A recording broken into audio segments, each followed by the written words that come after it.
Hello friends, मैं Amrendra Kumar. Welcome to AG point. मैं उम्मीद करता हूं कि आप लोग बहुत अच्छे होंगे। चलिए, आज हमारा जो क्लास स्टार्ट होने जा रहा है वह उत्तर मुग़ल काल। हालांकि उत्तर मुग़ल काल के विषय में एक नेक्स्ट क्लास में बना चुका हूं आप लोगों के लिए, जो आप लोग देख चुके होंगे। उसी का जो और भी बचे हुए क्लास हैं वो इसमें हम आपको बढ़ा रहे हैं, ठीक ना। लेकिन उत्तर मुग़ल काल में जो नेक्स्ट में क्लास बनाया था, पहले उसको एक बार हम रिकॉल कर लेते हैं, उसके बाद हम आगे क्लास स्टार्ट करते हैं, ठीक है। तो मैं बताया था उसमें कि 7 मार्च 1707 ईस्वी को औरंगजेब के मृत्यु के बाद भारतीय इतिहास में एक नए युग का शुरुआत होता है, जिसे उत्तर मुग़ल काल के नाम से जाना जाता है, ठीक ना। उत्तर मुग़ल काल के अधीन औरंगजेब के मृत्यु के बाद उनके जो 3 पुत्र थे, मुअज्जम, आजम और कामबख्श, इन तीनों में उत्तराधिकार के लिए युद्ध होता है, जिसमें मुअज्जम मोहम्मद आजम को हत्या करके मुग़ल गद्दी प्राप्त करता है और आजम बहादुर शाह प्रथम के नाम से गद्दी पर बैठता है। हालांकि बहादुर शाह प्रथम गद्दी पर बैठने वाला, मुग़ल गद्दी पर बैठने वाला सबसे वृद्ध शासक था, क्योंकि वह गद्दी पर जब बैठा था तो उसका उम्र लगभग 65 वर्ष की थी। और बहादुर शाह प्रथम को शाहे बेखबर के नाम से भी जाना जाता है। शाहे बेखबर के नाम से इसलिए जाना जाता है क्योंकि प्रशासनिक कार्यों में उसकी कोई रुचि नहीं थी। तब बहादुर शाह प्रथम के बाद उसका लड़का आता है जहांदार शाह। हालांकि जहांदार शाह को मुग़ल गद्दी पर बैठाने में जो सबसे महत्वपूर्ण भूमिका निभाया था, जो वह जुल्फ़िकार खान ने निभाया था, है ना। और जुल्फ़िकार जहांदार शाह को लंपट मूर्ख के नाम से भी जाना जाता है। लेकिन जहांदार शाह का जो भतीजा था फर्रुखसियर, उसने सैयद बंधुओं के सहयोग से जहांदार शाह को गद्दी से हटाकर उसकी हत्या करके गद्दी पर फर्रुखसियर बैठा था, है ना। फर्रुखसियर को गद्दी पर बैठाने में जो सबसे महत्वपूर्ण भूमिका निभाई थी वह सैयद बंधुओं निभाई थी। सैयद बंधुओं में पहला था अब्दुल्ला खां और दूसरा था हुसैन अली खां। फर्रुखसियर ने अब्दुल्ला खां को वजीर का पद दिया था और हुसैन अली खां को मीर बख्शी का पद दिया था। लेकिन आगे चल कर के फर्रुखसियर और सैयद बंधुओं में विवाद उत्पन्न हो गया पदों के बंटवारे को लेकर, जिसमें फर्रुखसियर सैयद बंधुओं की हत्या के लिए षड्यंत्र रचने लगा।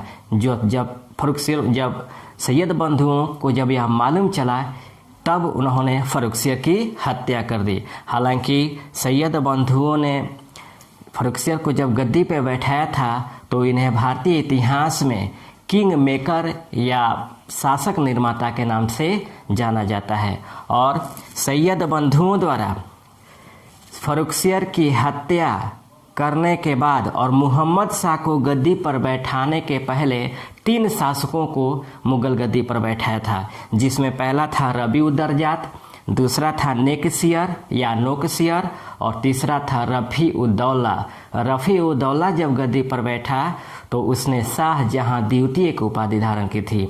जब रफ़ी-उद-दौला की मृत्यु हुई तब अगला जो शासक आता है वह मोहम्मद शाह आते हैं। मोहम्मद शाह का जो शासनकाल होता है वह 1719 से 1748 तक होता है। और भारतीय इतिहास में मोहम्मद शाह को रंगीला बादशाह के नाम से भी जाना जाता है। और मोहम्मद शाह भी सैयद बंधुओं के सहयोग से ही गद्दी पर बैठा था। लेकिन मोहम्मद शाह के शासनकाल में सैयद बंधुओं का अंत हो गया। अंत करने वाला था आपको निजामुल मुल्क चिनकिलिच खां, जिनका एक अन्य नाम मिलता है निजामुल मुल्क। इन्होंने ही सैयद बंधुओं की हत्या की थी। भारतीय इतिहास में और एक सबसे इम्पोर्टेंट है जजिया टैक्स।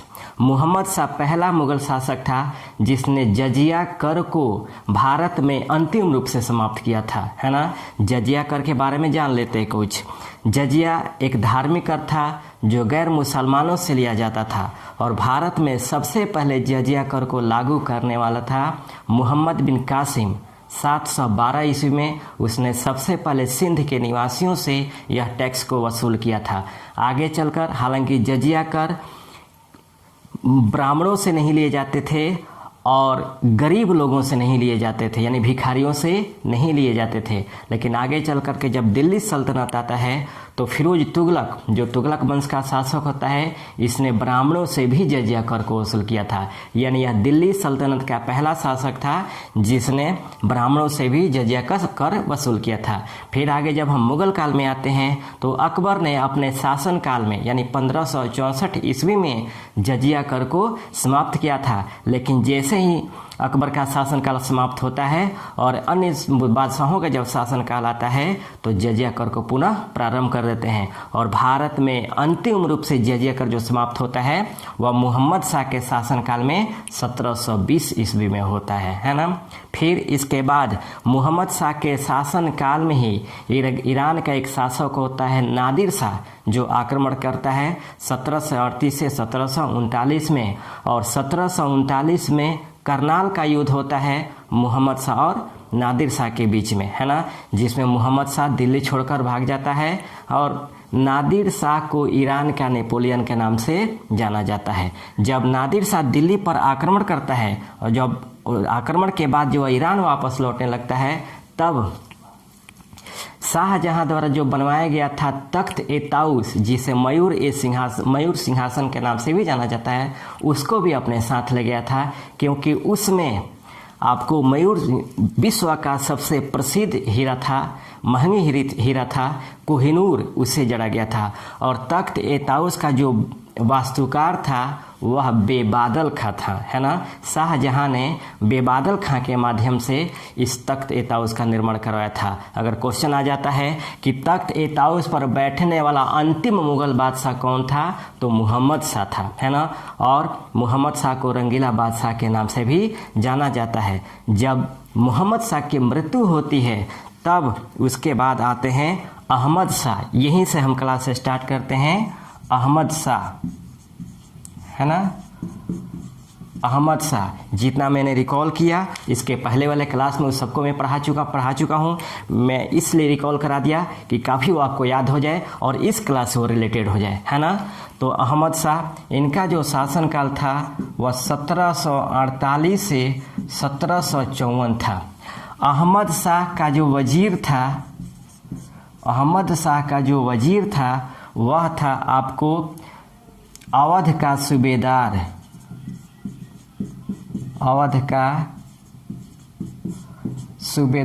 सफदर जंग था। लेकिन इसे इमाद उल मुल्क ने हत्या कर दी और हत्या करके स्वयं मुगल साम्राज्य का वजीर बन गया। और वजीर बनने के बाद इमादुल मुल्क ने अहमद शाह की हत्या कर दी। अहमद शाह की हत्या कर दी। और हत्या के बाद अहमद शाह के हत्या के बाद जो अगला शासक बनता है वह अजीजुद्दीन, क्योंकि इमाद उल मुल्क ने अहमद शाह के हत्या के बाद यह अजीजुद्दीन को आलमगीर द्वितीय की उपाधि से गद्दी पर बैठाया था, है ना। तो इसके बाद अजीजुद्दीन आते हैं। अजीजुद्दीन आलमगीर द्वितीय,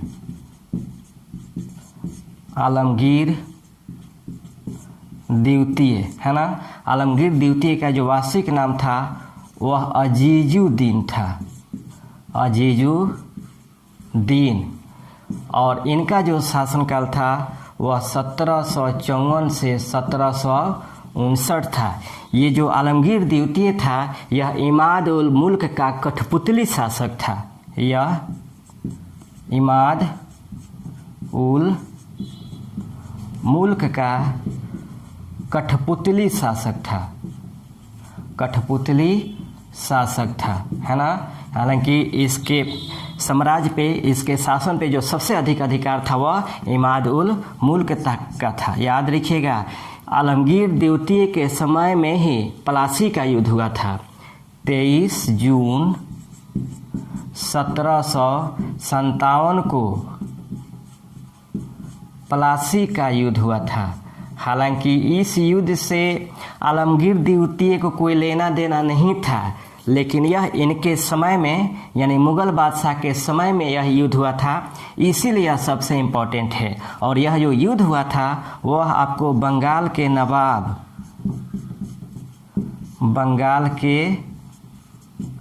नवाब सिराजुद्दौला एवं रॉबर्ट क्लाइव के बीच में हुआ था। रॉबर्ट क्लाइव के बीच में हुआ था, है ना। लेकिन आगे चल कर के इमादुल मुल्क ने आलमगीर द्वितीय की हत्या कर दी। आलमगीर द्वितीय की हत्या कर दी और हत्या करने के बाद जो अगला मुगल बादशाह बना वह बना शाह आलम द्वितीय, है ना। आलमगीर द्वितीय की हत्या के बाद अगला जो शासक बनता है वह शाह आलम द्वितीय बनता है। शाह आलम द्वितीय, इनका जो वास्तविक नाम था वह अली गौहर था। इनका जो शासनकाल था वह 1759 से 1806 था। याद रखिएगा, शाह आलम द्वितीय के समय में ही 14 जनवरी 1761 को पानीपत का तृतीय युद्ध हुआ था। पानीपत का तृतीय युद्ध हुआ था। हालांकि इस युद्ध में भी आलम शाह द्वितीय का कोई सहयोग नहीं था, यह इससे निरपेक्ष था। लेकिन जानना इसलिए जरूरी है कि यह इसके समय में हुआ था। यह जो युद्ध हुआ था वह आपको अहमद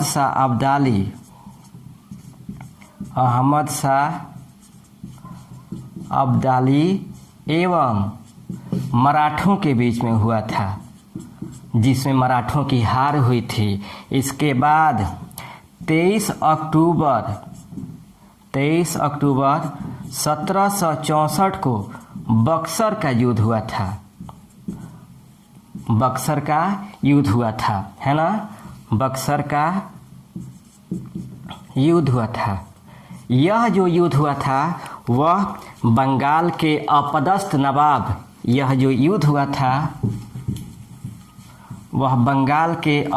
नवाब मीर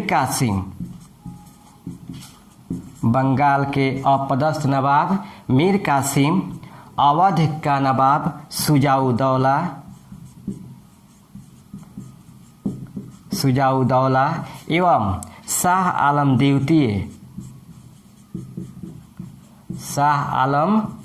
द्वितीय के संयुक्त सेना और अंग्रेजों के बीच हुआ था, है ना। इन तीनों शासकों की सम्मिलित सेनाओं एवं अंग्रेजों के बीच में हुआ था, है ना।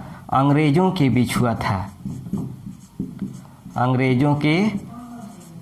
हुआ था, है ना। अंग्रेजों की तरफ से जो सेनापति था वह हेक्टर मुनरो था। अंग्रेजों की तरफ से जो सेनापति था वह हेक्टर मुनरो था। इस युद्ध में भी इन तीनों सेनाओं के सम्मिलित शक्तियों की हार हुई थी और हार के बाद शाह आलम द्वितीय से रॉबर्ट क्लाइव ने 12 अगस्त 1765 ईस्वी को इलाहाबाद की प्रथम संधि की थी। इलाहाबाद की प्रथम संधि की थी और इस संधि के तहत शाह आलम द्वितीय ने 26 लाख वार्षिक पेंशन या किराए के बदले वार्षिक किराए के बदले इन्होंने बंगाल, बिहार एवं उड़ीसा की दीवानी अंग्रेजों को प्रदान की थी, है ना। बंगाल, बिहार एवं उड़ीसा की दीवानी अंग्रेजों को प्रदान की थी, है ना। इलाहाबाद के प्रथम संधि के तहत शाह आलम द्वितीय ने अंग्रेजों के साथ संधि की थी, जिसे इलाहाबाद की प्रथम संधि के नाम से जाना जाता है। इस संधि के तहत 26 लाख वार्षिक किराए के बदले शाह आलम द्वितीय ने अंग्रेजों को बंगाल, बिहार और उड़ीसा की दीवानी प्रदान की थी, है ना। और आगे चलकर एक रूहेला सरदार था, और एक इसमें पॉइंट है सबसे इम्पोर्टेंट कि शाह आलम द्वितीय के समय में ही अंग्रेजों ने दिल्ली पर अधिकार किया था। यह सबसे इम्पोर्टेंट है ना। बहुत बार यह क्वेश्चन पूछा गया है कि अंग्रेजों ने किस मुगल शासक के समय दिल्ली पर अधिकार किया था, तो शाह आलम द्वितीय के समय में कब किया था? 1803 में किया था। और एक रूहेला सरदार था, रूहेला सरदार ने 1780 में शाह आलम द्वितीय के आंख को फोड़ दिया, यानी इन्हें अंधा बना दिया, है ना। शाह आलम द्वितीय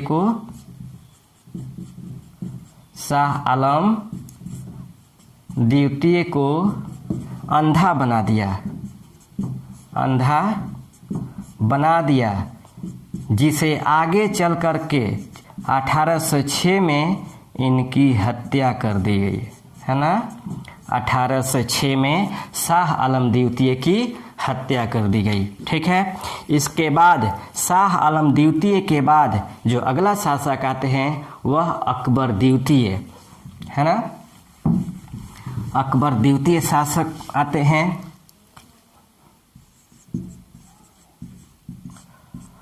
अकबर द्वितीय का जो शासनकाल था वो 1806 से लेकर के 1837 था। याद रखिएगा, अंग्रेजों के संरक्षण में मुगल गद्दी यानी मुगल सत्ता को प्राप्त करने वाले जो प्रथम शासक थे वो अकबर द्वितीय थे। यह अंग्रेजों के संरक्षण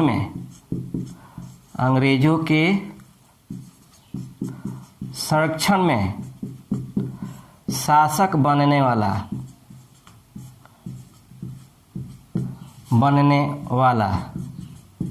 पहला बादशाह, है ना। यह अंग्रेजों के संरक्षण में यह शासक बना था। और अकबर द्वितीय ने राजा राम मोहन राय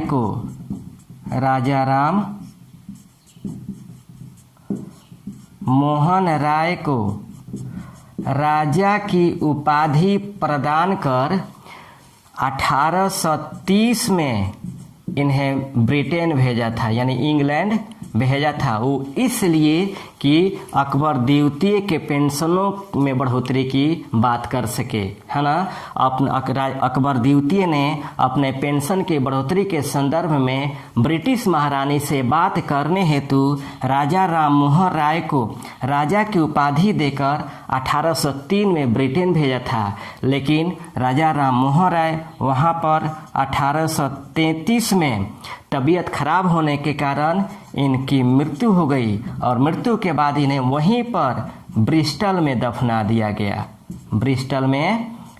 दिया गया। याद रखिएगा, अगर क्वेश्चन पूछे कि राजा राम मोहन राय की मृत्यु कहाँ हुई थी तो ब्रिस्टल में, या राजा राम मोहन राय का समाधि कहाँ पर है तो आपको ब्रिस्टल में स्थित है ना। इसके बाद अकबर द्वितीय के बाद जो उत्तराधिकारी होते हैं इनका, वह होते हैं बहादुर शाह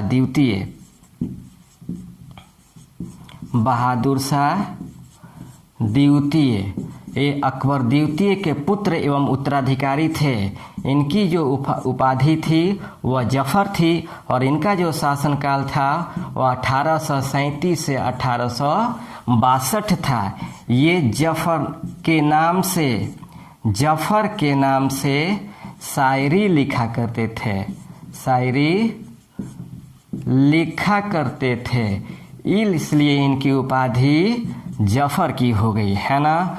और बहादुर शाह जफर के समय में ही 1857 की क्रांति हुई थी। अगर आ जाए क्वेश्चन कि किस मुगल बादशाह के समय में 1857 की क्रांति हुई थी, तो बहादुर शाह जफर के समय में ही 1857 की क्रांति हुई थी। और इसी क्रांति में शामिल होने के कारण, यानी विद्रोहियों द्वारा इन्हें नेता बना देने के कारण अंग्रेजों ने इन्हें कैद किया। कहाँ से?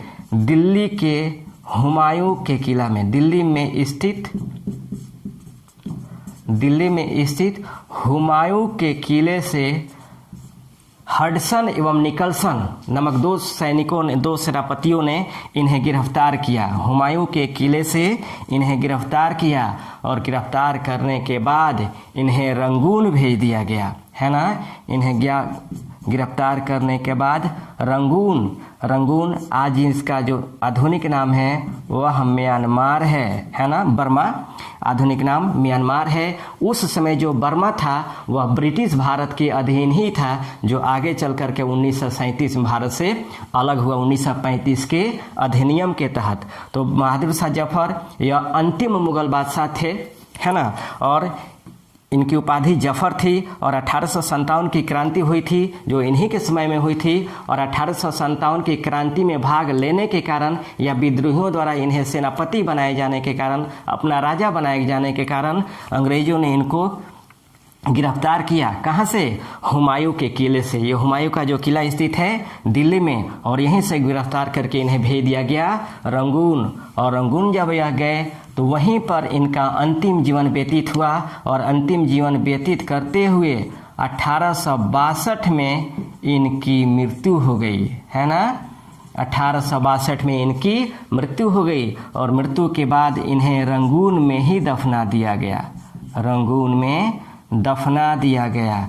और दफनाने के बाद इनके कब्र पर एक मार्मिक वर्ड्स लिखा हुआ है। वह यह लिखा हुआ है कि यह एक ऐसा बदनसीब बादशाह है, यह एक ऐसा बदनसीब बादशाह है जिन्हें दफन होने के लिए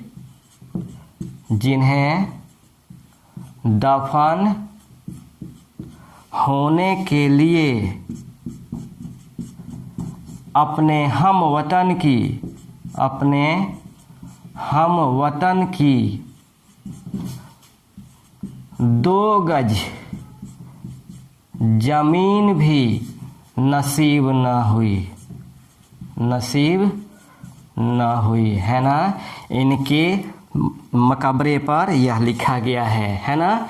यह ऐसा बदनसीब बादशाह है जिन्हें दफन होने के लिए अपने वतन की 2 गज जमीन भी नसीब न हुई। तो ये हमारा था उत्तर मुगल काल, यानी औरंगजेब के मृत्यु के बाद प्रमुख शासक और उनके द्वारा किए गए प्रमुख एक्टिविटीज़, है ना। तो ये हमारा उत्तर मुगल काल था। मैं उम्मीद करता हूँ कि आपको यह क्लास पसंद आए होंगे। ध्यान रखिएगा, ये मैं जाकर वहाँ देखा नहीं हूँ, मैं भी पढ़ा ही हूँ, है ना। ये जो लिखा हुआ है वहाँ मैं गया नहीं हूँ, वो लिखा हुआ है किताबों में, ये आपको मिलता है ना। ये मत समझिए कि मैं जाकर वहाँ देखा हूँ। ओके, तो मुझे उम्मीद है कि आपको क्लास पसंद आई होगी। अब नेक्स्ट हमारा जो क्लास बनेगा वो ये बनेगा कि मुगल साम्राज्य के पतन के बाद स्वतंत्र नए राज्यों का उदय, यानी नए स्वतंत्र राज्यों का उदय। उसमें हम देखेंगे हैदराबाद को देखेंगे, अवध को देखेंगे, मैसूर को देखेंगे और पंजाब को देखेंगे। तब तक कि आप लोग पढ़िए। हाँ, जो भी आपको प्रॉब्लम होती है आप कमेंट सेक्शन में जा कर के हमें ज़रूर बताएं कि हाँ क्या प्रॉब्लम आती है। और एक बात, आप लोग से मालूम चलता है कि लाइट नहीं है तो कभी मार्कर नहीं है। देखिए बाबू, मेरे पीछे कोई टेक्निकल टीम काम नहीं कर रही है। जो ही करता हूँ टोटल मैं ही करता हूँ, है ना। और कुछ आप ही की तरह जो छात्र हैं जो इसमें हेल्प करते हैं, तो प्लीज़ आप प्रयास करके थोड़ा सा धैर्य बनाकर इसको पढ़ें। टेक्निकल टीम नहीं होने की वजह से मेरा इस तरह काम चल रहा है। हाँ, लेकिन रही बात कि क्लास में या मैटर में या आपको पूरा वीडियो में मैं जो भी पढ़ा दूंगा इससे बाहर नहीं आएगा। अगर नहीं आपको अगर आपको लगता है तो आप एक दो वीडियो देख लेंगे अदर टीचर का भी, तो आपको समझ में आ जाएगा कि मैं आप लोगों के लिए कितना मेहनत कर रहा हूँ, है ना। तो उम्मीद करता हूँ कि आप लोग इस क्लास को अच्छी तरह से पढ़ेंगे और अपने दोस्तों में ज़रूर सब्सक्राइब करेंगे और लाइक करेंगे, है ना। और ईमानदारी से आप लोग पढ़िए, अभी लॉकडाउन खत्म नहीं होने जा रहा है, ठीक ना। तो सोशल डिस्टेंसिंग का पालन करते हुए आप पढ़ाई कीजिए। तब तक के लिए best of luck, thank you.